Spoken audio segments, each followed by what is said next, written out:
known, but he is not known completely. So that can be another sense of which he is not known.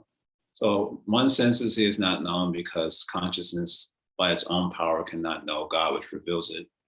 Or the other sense is that he is not known in the sense that he is not known completely because he's infinite. So he has infinite qualities and names and forms and so on. So he cannot be known completely. But if he is known at all, so the next two verses we're looking at today, because they're connected, if he is known at all, he is either easy to know or difficult to know. So the terms that Prabhupada references from Sri Vishwanath's commentary, that's what he says, is suvigayam and durvigayam. So suvigayam means easy to know and durvigayam means difficult to know.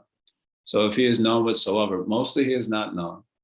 So Krishna says that in Bhagavad Gita also, Manushyanam sarhashreshu kashya yatati siddhaya satatama pi siddhanam kashyama veti tattva.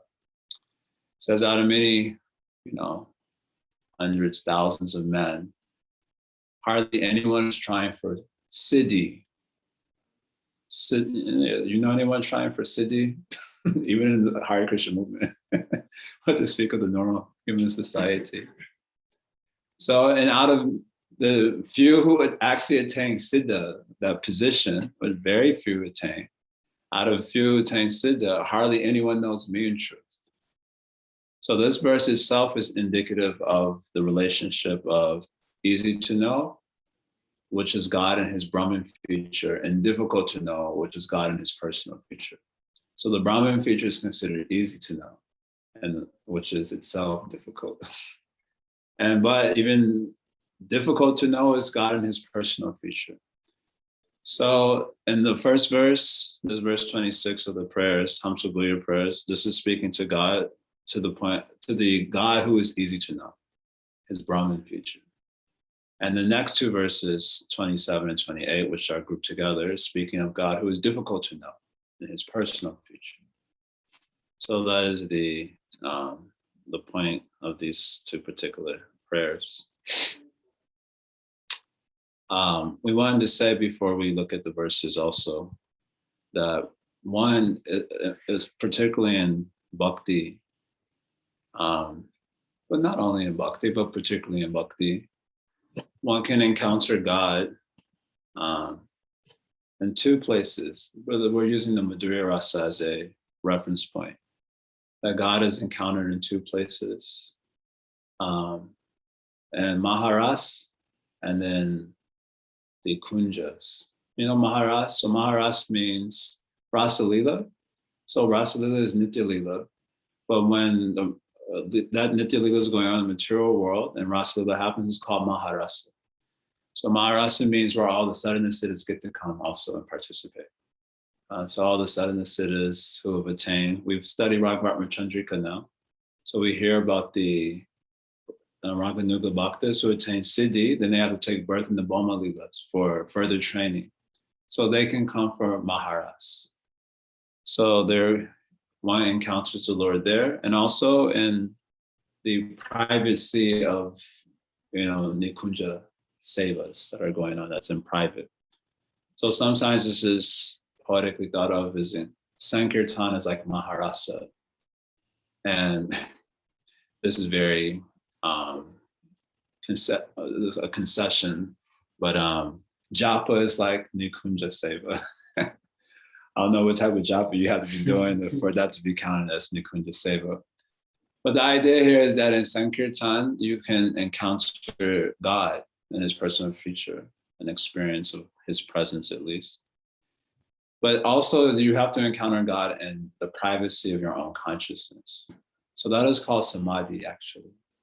So more than just japa, because japa, if you say japa without qualifying it, then I don't think is what is meant by that, Nikunja Seva. Well, it means the privacy of your own consciousness. I often like to give the imagery of Gajendra when he's attacked by the alligator. So all his family members were there on the shore. They wanted to help him, but they could do nothing. So he realized that he had to commune with God in the privacy of his own consciousness. And even though his leg was being, nibbled at by alligator. He said the only hope, if there was any hope, was to encounter God in the privacy of his own consciousness. So everyone has to do that work of encountering God in samadhi. That is the safe space or the sacred space in which God is to be experienced by the soul. And then, of course, if there are a few devotees doing that and then they do Sankirtan, that is like Maharas. Otherwise, the Maharas that goes Sankirtan, okay, I mean, if you want to just like encourage devotees and get them fired up and say, this is like Maharas, but really, Maharas would be like those who are doing the work to personally encounter God in the privacy of their own consciousness, and they actually encounter God. And then those devotees come together and do Sankirtan. That is like Maharas. And those who encounter God in the privacy of their own consciousness or in samadhi, that is like Nikunja Seva. So every devotee is supposed to do that work. So that is called Durvigaya. Difficult, as you can understand. Who can do it? Sidebar, another sidebar in the Upadeshamrita, Krishneti Yashagirita Manasadriyeta. Dikshati Chapranata Bishta Bhajantam Isham, Shushushaya Bhajana Vigna Mananya Anya, Nendadi Shunyarita Ipsita Sangalapya. This is the 5th verse of Upadeshamrita. So 4th verse says you should do loving exchanges, right? So 5th verse says you should discriminate though. I'll just be going around talking about you love everybody. That is not possible also for the conditioned soul. So you have to do loving exchanges with the discernment. So some devotees you have to respect from the distance. And sometimes the greater the distance, the greater the respect. That's just fact. Then those who have received Diksha, so it is assumed that they understand the Tattva and they're doing nice worship of God, then they should be offered pranams. Diksheti cha pranatabish, cha bhajantamish, and you offer obeisances to these devotees. But the devotee who is bhajana vigna, so that means he's very expert in bhajana vigna, or he's encountered God in samadhi, basically. That's really what it kind of means there. Bhajana vigna, he expert, then one should surrender to him. Shushushaya bhajana vigna mananya anya. His quality is mentioned in Dadi Shunya, Hida Ipsita Sangala. His heart is completely devoid of the tendency for ninda. This is considered as an external indicator of someone who is bhajana vigna, encountering something deep in the privacy of his consciousness. Because when you absorb in some deep world, where's the time for ninda? So this is considered as an external indicator. So Shushushaya, with great faith, one should surrender to this devotee. Why? Because he's done that hard work, Durvigaya. Work now, samadhi later. We were talking about this yesterday here.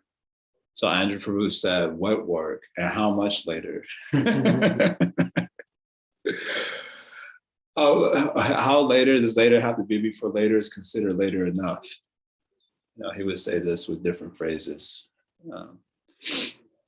So what work that you can meet God in that space? So that is mentioned in these 2 verses. So let's look at the first one, which pertains to those who encounter God and as Brahmin.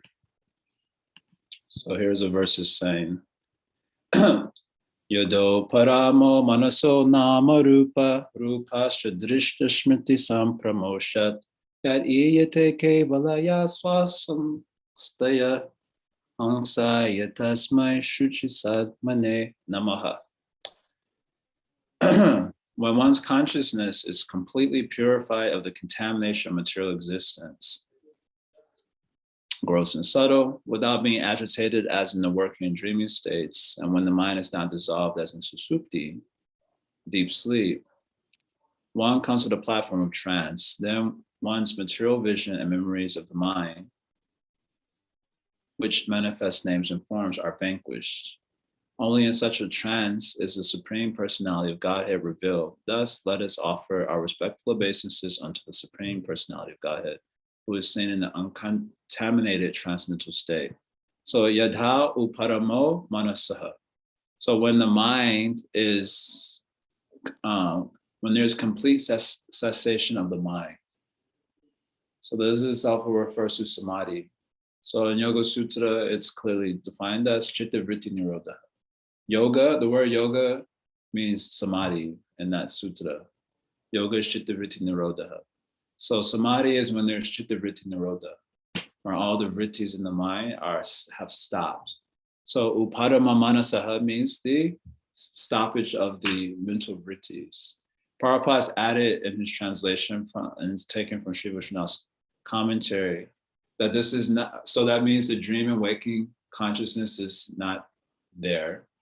And it also means it's not deep sleep, because deep sleep is sometimes likened to samadhi. Right? If you enter into the deep sleep, it is also like samadhi. Because you have awareness of no awareness, right? You have awareness of nothing, because the tamagun is so thick in deep sleep that you're aware of nothing, like literally nothing, because tamas is very thick. So samadhi is also can look like that. And so Prabhupada's added in his translation here, which is from Sri Vaishnava's commentary, that this is not the waking dream or deep sleep state of the Sattva, Rajas, and Tamas experiences that we normally cycle through it in our day-to-day life. So this is the Uparama Manasaha. This is the state of samadhi that is attained by applying some spiritual technique, either yoga or even bhakti, or yoga mixed with bhakti, by which you are able to enter into that state. It is further just clarified, Nama Rupa Rupasya Drishti Shmriti Sampramoshat. Sampramoshat means the destruction of drishta and shmriti. So drishta means the things that are experienced in the world is called drishta. Drishta means seen. So what you experience. And then when you experience something, there's shmriti, remembrance. They exist inside the mind as the imprints, causing the disturbance when japa begins. Feels like the mind is peaceful until japa starts, and then all of a sudden, that is called the shmriti. It's creating disturbance. So sampramoshat means the destruction of drishta and shmriti. Again, chitta vritti nirodha. Nama rupa rupasya. There isn't any manifestation of names and forms. This means the material names and forms are not manifest in that state. So this is the state of samadhi. That means someone has entered into the, you can say, the inner sanctum of their own consciousness. It's a sacred space that we hardly visit. Just like today, people don't visit the churches. So if you go to the church, of course, Catholic churches, they hire people to keep it looking all right, even though no one shows up hardly, except for maybe on Sunday. But the Hare Krishnas, we don't really hire anyone. So if you come to our temples, they actually look like abandoned, many of them. They don't always strike you necessarily as a sacred space when you first walk into them. So our inner world is something like this. It's just never been visited. So because we don't know how to enter into that space. So it's just like walking past a church without even noticing that it's there, which is also very common. So it's like a temple or a church inside our consciousness, but that we don't know is there. So we've never visited. So by some technique, you enter into samadhi, that space. And what do you encounter in that space? So if you're an impersonalist, it mentions here, ya iyate kevalaya swasmustaya. So you encounter who, the word yaha means who is referring to the Supreme Lord. Who is encountered in that space? Well, it is the Supreme Lord, iyate. It is he who is perceived. How is he perceived? Kevalaya swasmustaya. He is perceived as, kevalaya means like aloneness. Brahman. He is perceived as Brahman. That's what it's saying. You are alone with the alone. This is the title of a book I want to read also. Alone with the alone, because it comes in Toma's book, he mentions it there. So you experience God as aloneness or as Brahman in that sacred space. Hamsaya tasmai shuchi satmane namaha. So my obeisance unto you, the Supreme Pure, Hamsaya. Shuchi satmane, who is realized by one who is shuchi. So shuchi means pure. Obviously, to enter into that space, there's a hell of amount of sattva guna combined with bhakti. Because as we said, no one can realize Brahman without bhakti also. Because Krishna says it in Bhagavad Gita, Mam Shaya Vyabhicharena Bhakti Yoga Sevate. Saguna Samatitaitam Brahmuyaya Kalpate. So by a lot of Sattugun, through some yoga practice, combined with bhakti, he enters into the inner sanctum of his consciousness and he encounters God as Brahman. Such an encounter is extremely powerful. So, yeah, because once you encounter God in that way, there's no question of being attracted to the mundane anymore. So it's they bring back their realizations to the waking world, and they become like saints and so on. Everyone wants to follow them or be like them. Well, at least in the old world. Now they want to be like Beyonce or something, Cardi B, or some rapper. I don't know these rappers' names today. Little Nas or something. I don't know. They have all weird names now. But previously, these were the archetypes of the ideal humanity, like a Jesus or a Shukadeva Goswami. So this point is just making the point that you have to meet God as Samadhi, right? So if you are after the impersonal realization, then by your Gyan process or yoga process, mixed with a little bhakti, you can meet God as Samadhi. This is easy. This is considered the easy realization. Next verse is a hard realization.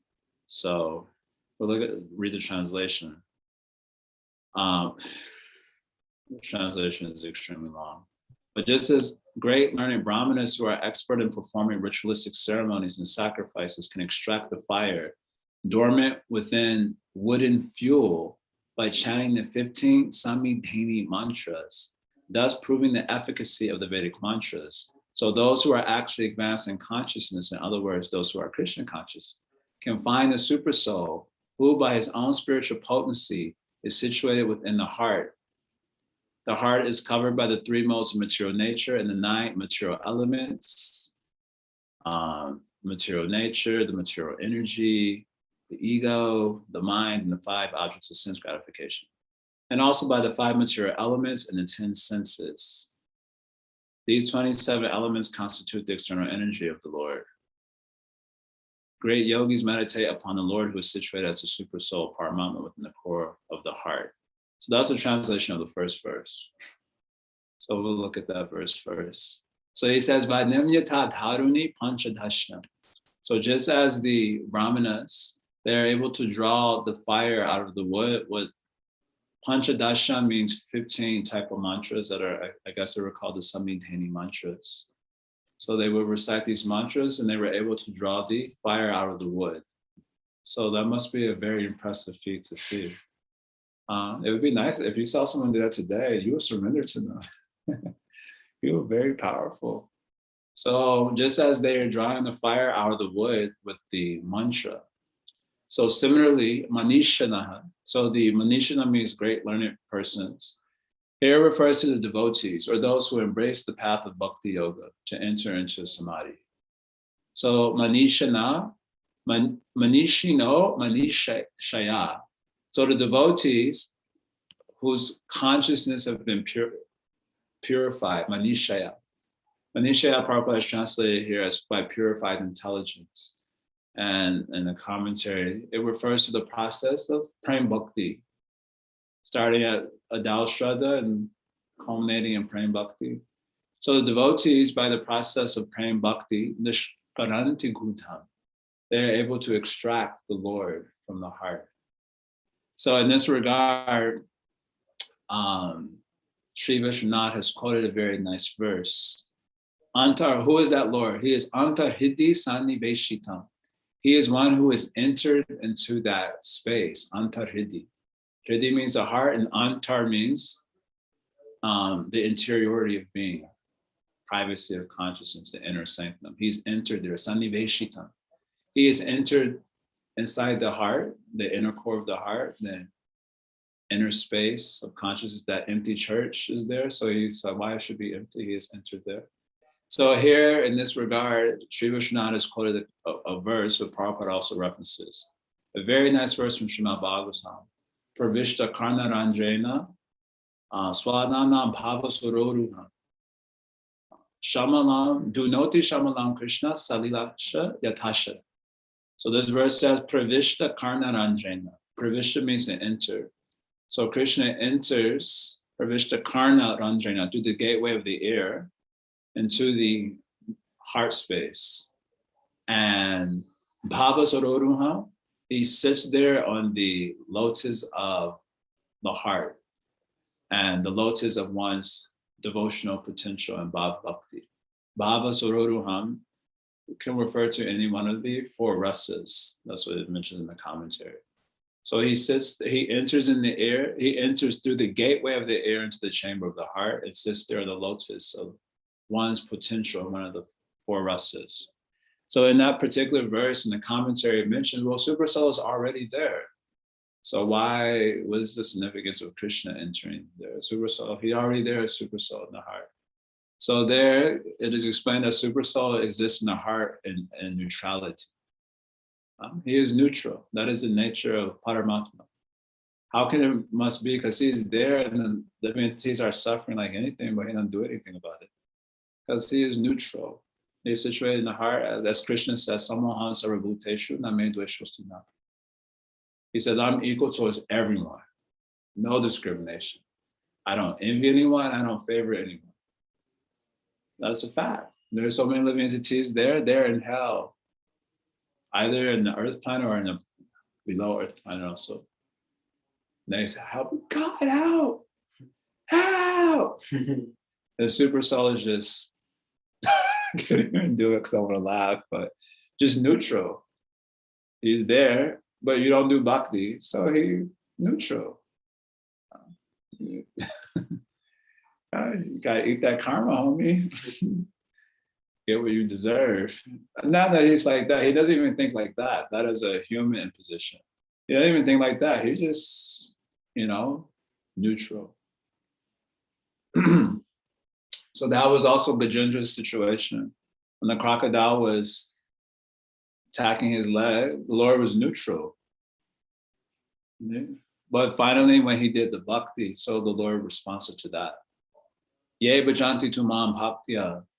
But if those do my bhajan with devotion, then I am in them and they are in me. This is the rest of that Gita verse. So he responded to the bhakti of Gajendra and not to his suffering. So the Super Soul is there neutrally, but when Krishna enters in the heart, he's not neutral. So there's the rest of the commentary. This verse is from 285, Pravishta Karnanandrena. Swadanam Bhavasururu. So the Krishna enters inside the heart, he is not neutral.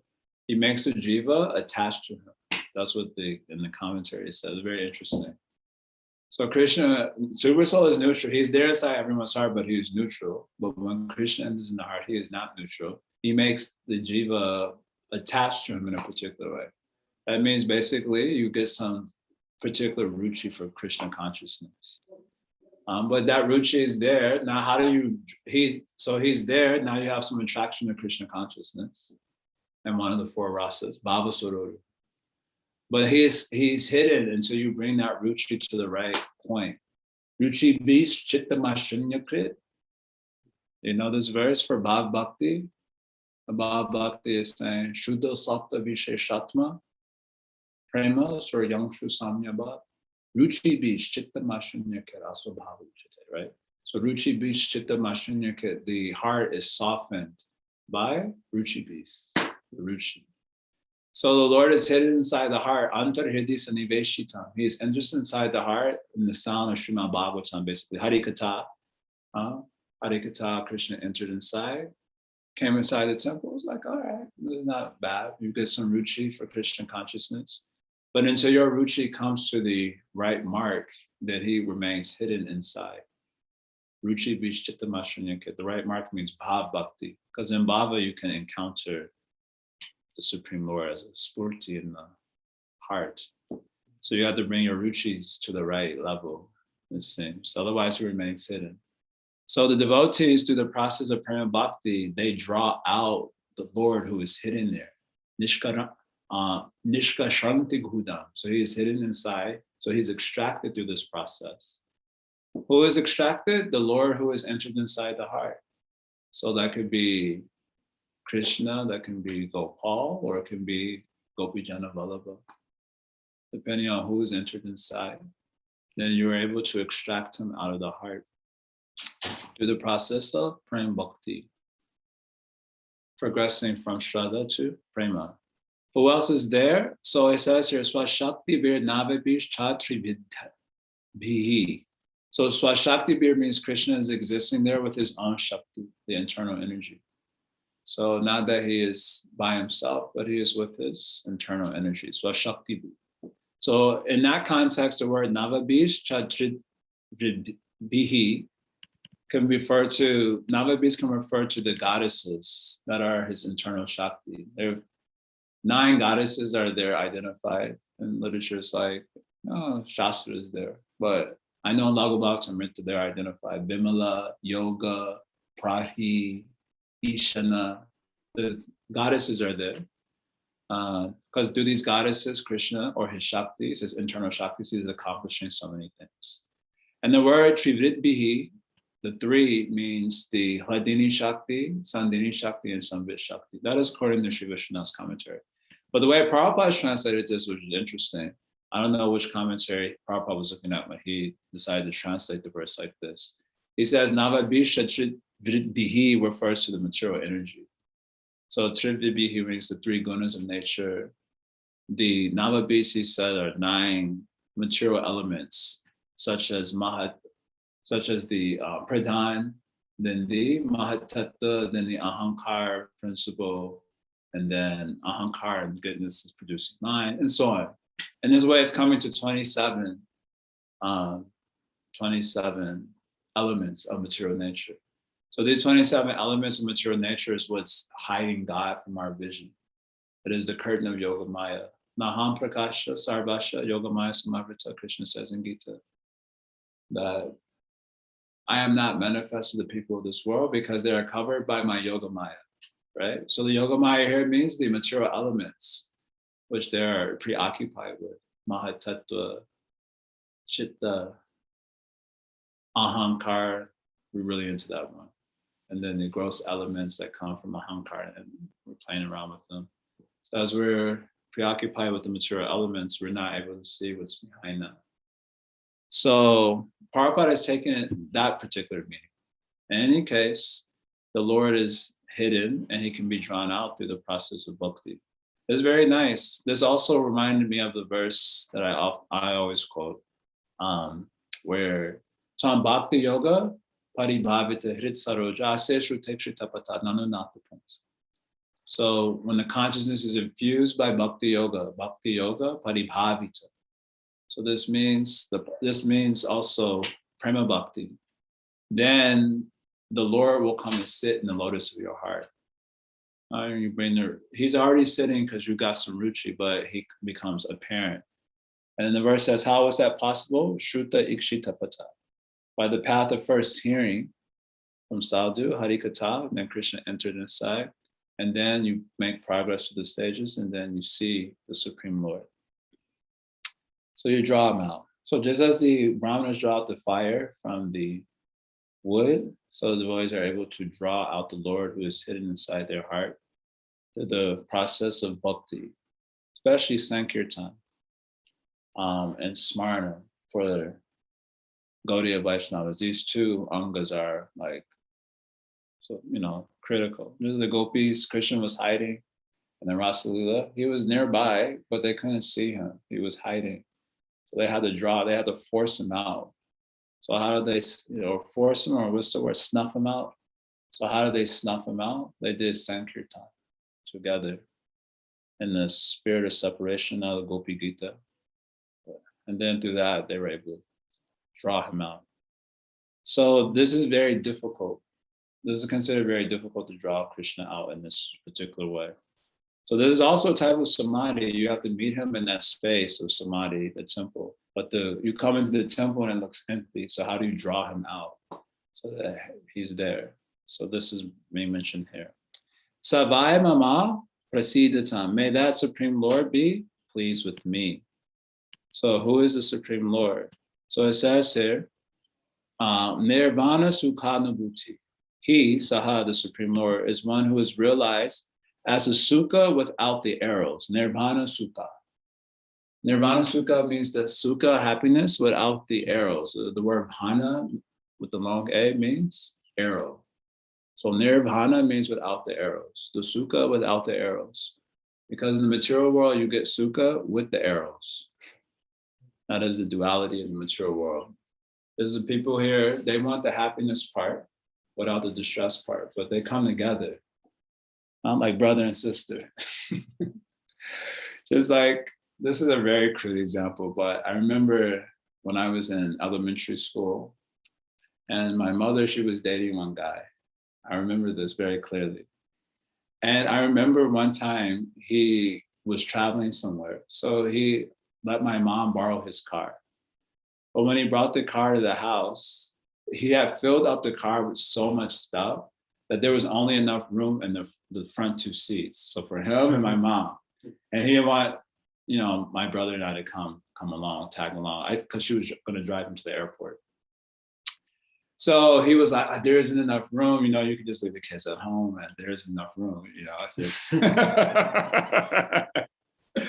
So my mom was like, all right, cool. She was like, come on, boys, let's go upstairs. And then he was like, all right, hold on. And then he started trying to, he was forced to make room so that we could fit inside the car. I don't know why I get, so the reason I'm giving that really weird, crude example is that happiness is like this also. You want the happiness part, but it comes along with the distress. There's like this guy, he wanted to date my mom, but it came along with the two kids, the distress part. So this is happiness in this material world. We want the happiness part, but we don't want the distress part, but they come together like brother and sister. You get both of them together. So this is called the happiness with arrows. But Krishna is realized, Anubhuti, that means the realization of God. He is realized as the happiness without the arrows. Because there, the Hadini Shakti is there. That realization comes when there's a Shesha Vishesha Maya Nisheda, when we have negated all the varieties of Maya. A Shesha Vishesha means the varieties, the variegatedness of Maya. So we've negated that. It means we've lost we're not pursuing that anymore. Otherwise, how you can enter into the other space if you're still chasing? One space is in the east, the other thing is in the west, so you can't get what's in the east by moving in the western direction. So you have to negate that part. He, the Supreme Lord, is Sarvanama Sacha Vishwarupa. He is a form of the universe through his Maya Shakti. Through his Maya Shakti, which is not different from him, he is a form of the cosmos. So everything you see existing in this phenomenal world, and the names that describe them. So Sarvanama, he is all names. So we call this as tree and grass and lake and chair and computer. So he is all of that because he is a form of the universe. So all names that are used actually describe him primarily. Of course, Vishwarupa means he is all names through his Maya Shakti, which is not different from him. Even though that is the case, Aniruptatma Shakti, by his own Shakti, Atma Shakti, by his own Shakti or his internal energy, Anirupta. Anirupta means he is inconceivable. So I'm praying to that Supreme Lord, may he be pleased with me. So final comment about this is that this is considered as a more difficult realization. Because not Krishna, and BRS, it is also mentioned that this bhakti, the bhakti that reveals God in the privacy of our consciousness is called the Sudurlabha, right? The 6 characteristics, we should have learned this verse also, I forgot in the very beginning. It's a very easy verse also. The 6 characteristics of Uttam Bhakti, Kleshagni, Shubhada, Moksha Laguta Krit, Sudurlabha, Moksha Laguta Krit, and then I forget the other 2. Shri Krishna Karshani, Sandratma Visheshatma. I'm messing that up a little bit. So out of the 6 characters of Uttama Bhakti, one of them is called Sudurlabha. So Sudurlabha pertains to Bhav Bhakti.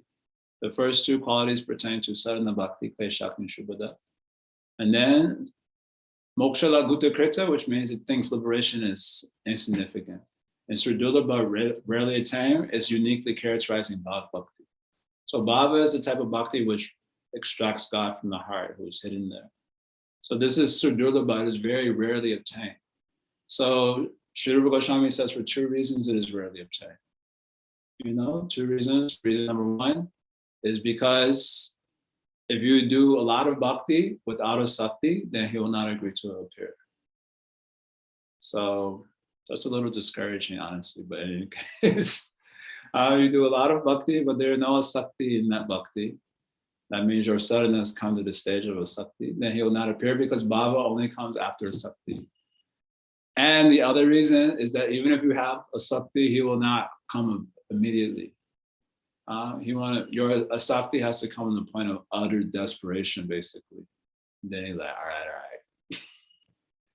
So for this 2 reasons, he's very difficult to obtain.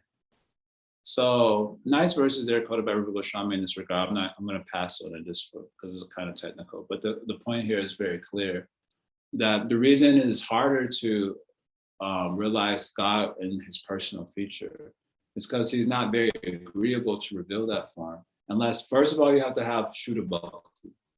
Otherwise, he not agree. Second of all, that Shuddha Bhakti has to be at the right point. Otherwise, he'll not agree. So for this reason, his form is called Durvigeya. It is very difficult to obtain. So the Buddha said, well, what about Prabhupada said, we'll, in one life we'll meet God. You can go back to Godhead in one life. I said, yeah, you can. So let's be clear, you can go back in one life. Now, will you go back in one life? That is the question. So if you can go back, what do you have to do to ensure that that's going to happen? Well, that question no one wants to engage with. What do you have to sacrifice? How do you enter into that space where you meet God in the here and now, so that when you die, you know exactly where you're going? So all those further follow-up questions have to be asked. You can go back, but follow-up questions are there. What is required? So for this reason, it's called Durvigeya, difficult. Well, the other one seems kind of hard too. Meeting God as Brahman, that seems very hard. It also is hard, but it is relatively easy because Krishna is not, he very easily gives this thing. The Dati Karichit Chasama, the Dati Karichit Sma Bhakti Yoga. 1 verse is there. 5th canto, chapter 6, verse 18. So Parikshit Maharaj has just heard about Rishabdev Lila and the glories of Rishabdev. And after glorifying Rishabdev, Shukadeva Goswami wants to say that actually your family is even better than this because the Lord has come into the home of the Yadus, Pandavas specifically. And he's existing there as a servant, giving the messages, as a brother, as a friend. So all these intimate relationships are there. And he's coming to your home. So you are even more exalted than Rishabdev. This thing is told there. And then he makes his last line that the Lord will very easily give mukti.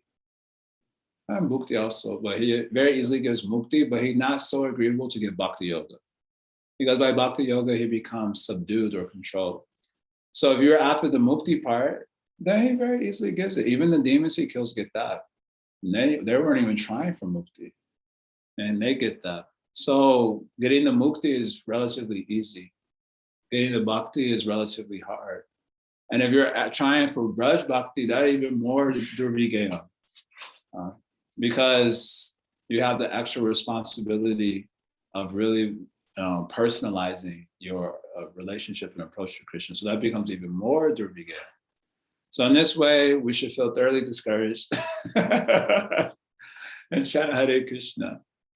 No, well, encouraged or discouraged, it means that, as Prabhupada said, spiritual life human life itself is a heavy responsibility, which humans we have squandered. Now we all exist as like the boys in the Lord of the Flies book. The Lord of the Flies book, an American book where the children try to self-govern themselves and they end up destroying each other. So that is a situation now because humans don't know how to take responsibility. But even if for responsible human life, spiritual life is even greater responsibility. So we've been trained, we've been conditioned to be infantilized children. Our generation, starting with the millennials especially. So the idea of responsibility is already a daunting task, just in relationship to the empirical world. And then, so what to speak of the extra responsibility of, being just bottom line spiritual.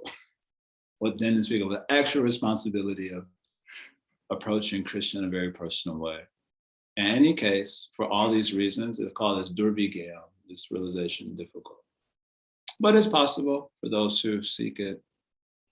So easy realization, God, if he is known, then he is known in these various ways. That is what is mentioned in these 3 verses that we covered. So we're pausing here and see what Gail says, a package deal. No gain without pain. Yes. Sandra Nanda Visheshatma. Yes, thank you, Mukunda Russell, for the that Kleshakni Shubhada Moksha Lagutakrita Sudurlaba. Sandra Nanda Visheshatma Shri Krishna Karshane Chasa. Another verse. Okay. Anyone wants to say anything? Make some comment. I have a quick question. Yeah. So the first verse was talking about samadhi, and then the next verse, the next 2 verses were talking about realizing, or I guess the yogis coming in or seeing the super soul within. But with the samadhi piece, because I guess this, in this context, the person who's reaching the state of samadhi is realizing the Lord in his impersonal feature. So I was just wondering, is samadhi generally mean impersonal, or is there also, can you have samadhi, can you be in the state of samadhi and be seeing Krishna personally? No, both are samadhi. Okay. The word samadhi just means the cessation of the external world, basically, and cognition of the inner world without the filter. Because when we know things in the material world, it is mediated through our subtle body. That's why we can't know anything directly in this material world. And that's why it's so easy to bewilder and be manipulated.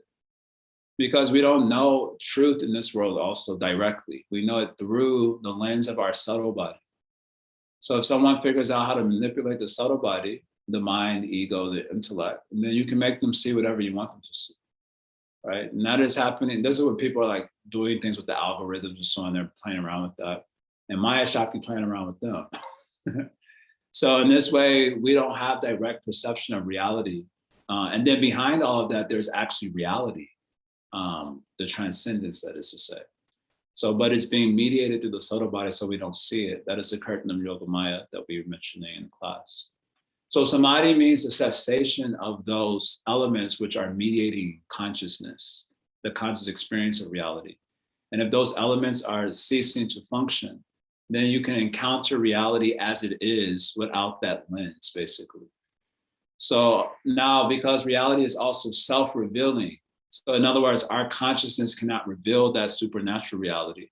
It has to agree to appear before us. Like the sun, we can't see the sun at night with all sorts of technology and so on. Only when the sun by its own power rises up can we see it. So when entering samadhi is like creating that space for reality to self-reveal itself. Now it could self-reveal itself as Brahman, or it could self-reveal itself as a personal feature, which we were hearing about today. According to how you're approaching that reality. So basically samadhi is like entering into that space and waiting for the Lord to self-reveal himself in that space. And so both are there. In personalism and bhakti, there has to be samadhi. That's the point. So you'll see also Jiva Goswami, and the end of the bhakti, toward the end of the bhakti sandarbha, the 3rd part, he's talking about the 9 angas of bhakti, Shravan, Kirtan, Smarna, and so on. So when he gets to Smarna, he says Smarna, now this is the Bhakti Sandarbha. So Bhakti Sandarbha means the sadhana bhakti, abhideya, right? Priti Sandarbha is the prayojan, the sadhana bhakti is abhideya. So he talks about Smarna there within sadhana bhakti. So Smarna, he says, has 5 stages. Smarna, Dharana, Dhyana, Dhruvanushmriti, and the last one is Samadhi. So Samadhi is there within Sarana Bhakti. So it is, although it is a high, on the one hand, like a Durvigayam, a high thing. On the other hand, it's not like, it is not Prema Bhakti. It is Samadhi is there within Sarana Bhakti. Now, what does it exactly precisely means? It means like basically an absorption in an object of meditation. So in Yoga Sutra, they use the word, aside from Niruddha or Nirodha, they use the word ekagi or ekagra. Ekagra means like one-pointed. When the mind is focused on one object without awareness of other objects. Call it ekagra. I'm thinking of a very inappropriate example, but I think I'll just say that and you can understand what I'm talking about. So it's called ekagra. So ekagra means where you focus on one object without the awareness of other objects. So this is one type of samadhi or meditational absorption. So that has to be there within sadhana bhakti at some point in development, that ekagra. When chanting japa, remembering Krishna, you're ekagra. You're so into it that other awarenesses are negated. So that samadhi is there within devotion also. You know, entering to that sacred space and waiting for God to show up. So now we have to do the hard work. The work now, samadhi later. Right? So what work to enter into the samadhi space, which is possible, it seems, for everyone, but very few, I guess, do it or even attempt to do it. Okay, yeah, so it's not just impersonal, everyone. Anyone else wants to say anything or ask any question?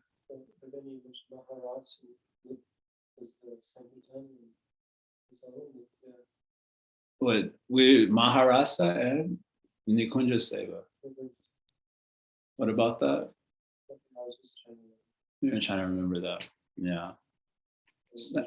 Sankirtan Maharasa, you're calling everyone, come for Maharasa. So everyone join in Sankirtan. Everyone come. So what is Sankirtan when it's not? What is Sankirtan when it's not these sort of deep devotees who have encountered God? What is that Sankirtan coming together? It's a good idea. It's a good idea, you know, go and do Sankirtan so that you can come to be a deep devotee. If one deep devotee is there in the Sankirtan, according to Srila Bhaktivinoda Thakur, then everyone gets to benefit, even if he's not leading the Kirtan. If there's just one deep devotee sitting in the Kirtan and he also participating, then everyone gets the benefit of the presence of that one deep devotee. So that is very encouraging. The Acharya is trying to figure out little, because they know, they hear too much of this, we're going to be like, forget this, it's too much, it's too difficult. So they give like little encouragements along the way so we don't give up. But it is a good idea. It is the Yuga Dharma after all, so everyone should do it. But in order for it to be I can tell you it is Maharasa, but your experience of it is boring, depending on who's singing the kirtan. So to experience it as Maharasa, then you have to become deep. Then you can experience the Sankirtan as Maharasa, not just as, you know, another kirtan going on. So How do you describe Nikunja? Nikunja, because when there's Nikunja Seva going on, that means in some private bar, you're communing with God directly, right? From some Moga Lila or something. So I said, Nikunja Lila is like meeting God in the privacy of your own consciousness. That is a state of samadhi. So you've entered into the Nikunja and you're ready for God to self-reveal himself there. And then when that happens, you're having communion with God in that space. Maybe it happens in japa, or it happens though. And then that's God realization, Paresha Anubhava. Then having realized God in that space, then you're going to do Sankirtan. Then that's a very powerful Sankirtan. And if you do that with other devotees who are like you, that is basically the Gopi Gita, and that will oblige Krishna to appear in that space. So yeah, spiritual life. If you want diamonds, you have to pay the price, isn't it? They have these diamonds that are really expensive. But somehow Krishna is more than a diamond. And we think that we don't have to pay any price. No, there's some price to pay. In terms of decisions we make with our lives, the sort of sacrifice, there should be some crying also. Like some desperation. Just like when you have the breakup or you fall in love, and like Romeo and Juliet, and then there's the separation, their tears are involved. So there has to be like some desperation. Not that we're just cruising and going down, Radhe, Radhe. With our car, the cars with the, the hydraulics, yeah, Radhe, Radhe, Jai, not like that. You gotta pay the price. Prabhupada writes in the Nectar Devotion when discussing Lila Samayi. Lila Samayi is the prayers that you offer to God after Bhava. But anyway, Prabhupada is describing there that everyone can enter back to Godhead, but they must learn this technique of crying. And then he said, this is the ticket for going back home, back to Godhead. That you have to learn this crying thing. He writes like that. So some price has to be there. So at least many times, because we take spiritual life very cheaply, this comes with being a conditioned soul. That somehow we've been alerted to the importance of spiritual life, but we take it cheaply when we do it. So then sometimes you hear these messages about how difficult it is to sober us up. Like, oh, actually what I'm doing, I need to put more force. Okay, Mukunda, you say you have some unrelated cue. Say something. Yeah.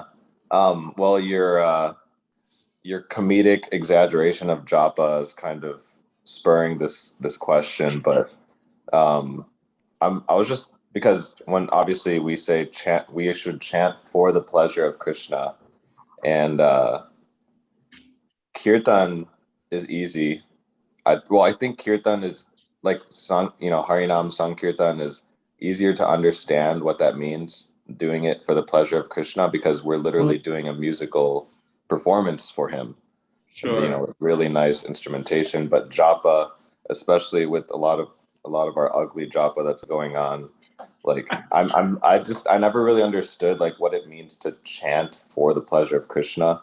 So I'm curious if you could explain what does that mean in the context of japa. I don't know. I'll probably have to think about it deeply, but just intuitively, we should know that bhakti is itself pleasing to Krishna. And that is why it's called as Swarup Siddha Bhakti. It is inherently pleasing to Krishna. Shravanam, Kirtan, Smaran, and so on, all these angas of bhakti, they're called as Swarup Siddha Bhakti. That means they are bhakti itself. And that bhakti is inherently pleasing to Krishna.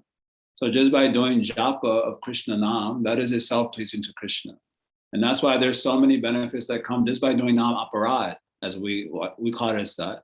Even when you do Nam Aparad, you can get, bhukti can be satisfied, right? All these different bhukti desires can be satisfied even if you're chanting like inattentively, not if you're doing like Vaishnava Aparad and all that. But Srila Bhaktivinoda says, by Nam Aparad, you can stop floods and enjoy all sorts of enjoyable things in this world, bhukti. And by Namabhas, you can get mukti also. So that means that just chanting the name itself, even without awareness, is pleasing to Krishna because it's inherently so. So we have to say, chanting japa for the pleasure of Krishna, knowing that japa is inherently pleasing to Krishna. We may say that intuitively it indicates bringing your will of desire to the table. When we chant, we mostly chant unconsciously, no intention, and therefore no focus.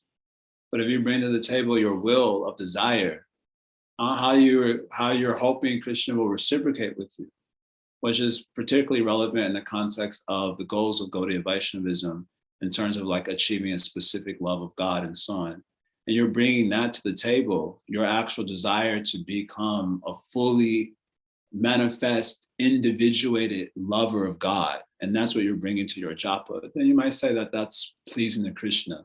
Japa is already inherently pleasing to Krishna, but that you're bringing that sort of desire to the table, as opposed to the desire of, oh, Krishna, protect my temporal family, oh, help the world, and all that is also okay. But that won't be as pleasing as God help me become a fully individuated, Braj Bhakta. And that is the purpose of this japa. Even if I spacing out, that is the actual purpose of this. So there's another thing, sankalpa, because I'm using the word intention or sankalpa. So when we were doing Govardhan Parikram. So if you do the whole thing, if you walk ridiculously fast, like I tend to do sometimes, you can do it in like 4 hours or less.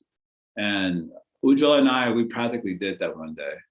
Kind of mess up our feet, but we kind of did that one time. If you do it at average pace, 5.5 hours, 6 hours. Maybe if you do a little bit slow, 7, 8 hours. So it takes a long time to do Govardhan Parikram. Now, when you start the Parikram, you're supposed to make some sankalpa. Why you are walking around Govardhan? So you let Govardhan know this is the purpose of why I'm doing this. Now, the people go there because they want children, they want spouse. There are many reasons they go. But for bhaktas, we say that we go for our bhakti. We want realization of pure devotion. We want to realize our swarup, whatever. So now, 7 hours. Let's say you're taking 7 hours. You think 7 hours, you're going to be thinking about that sankalpa the whole way through. It's very difficult.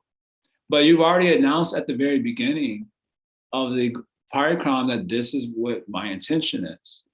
And Govardhan or God, he will reciprocate with that sankalpa, even though you got a little spaced out here and there along the way, but that was your intention, he reciprocates with that. So we bring to our japa, our sankalpa, like this is my intention for chanting japa this morning. I want to realize this, I want to do that. So then you spaced out, go here and there and that, but then at the end, you offer your obeisances and you come back to that. This is my sankalpa. Now this is what I want. Yeah, I know I spaced out, but this is what I want. So you might say intuitively that is chanting japa for the pleasure of Krishna. It is already pleasing that you're doing it, but there's degrees of giving pleasure to someone, right? So if we want to give more pleasure, we probably should bring to the table our desire. And if the desire is a pure desire, even though we're impure, that would be very pleasing. And then you can say it's a pleasing japa. So yeah, that's maybe I have to do more thinking about it, but that's my intuitive feel for this subject. Yeah, thank you. Makes sense. It's just very funny to imagine that. Oops, got muted. Oh, I was just saying it's very funny when you make your when you mimic like how people chant, it's so funny because it really sounds like that. Like and but yeah, I like how you're saying, at least you're going into it with a certain meditation and you're coming out of it wanting to let Krishna know that was what you were trying to go for. Yeah. Jai. Yeah. Okay, so shall we pause? No, yeah, I just wanted to follow, just a comment, yes. I think, to follow up on what you just said about, you gave the example of the Parikram. You start with a sankalpa, and it's like you kind of get credit for that, even if you space out. So when you were saying that, I was thinking about the question that often comes up, how do I think about Krishna all day, when I'm at work, when I'm doing this, when I'm doing that, But if we start out our activity with that intention, I want to do this for you, right? It's not that, while you're in the office, every moment you're thinking about Krishna, but because you had that intention in the beginning, I feel, isn't it that Krishna gives you like credit for that? Absolutely. Absolutely. There's a nice purport in this regard. You can study it, 11th canto, chapter 2. It must be like verse number 37, 38, 39. It must be like, it's between 37 and 40 to 42. That You, section. you said 11 cantos, second Yeah, let me canto? just look it up real quick. There's a nice commentary in this regard that just speaks to the point that you're making, and I wanted to share it because it's encouraging also. Yeah, yeah. 11 to, okay, that's no, before that. Yeah, 11 to 36. In accordance with the particular nature one has acquired and conditioned life, whatever one does with body, words, mind, senses, intelligence, or purified consciousness, one shall offer to the Supreme, thinking, this is for the pleasure of Lord Narayana. And the commentary to the verse is very nice. They basically draw from several Acharya's commentaries. It's a very long commentary, but it's very inspiring to this point. So just throwing it out there for suggested reading. Thank you for that comment. Okay, so we'll continue on tomorrow. Hari Om Tat Sat, Srila Prabhupada Ki Jai, Sri Bhagavatam Ki Jai, Gopinandi Hari.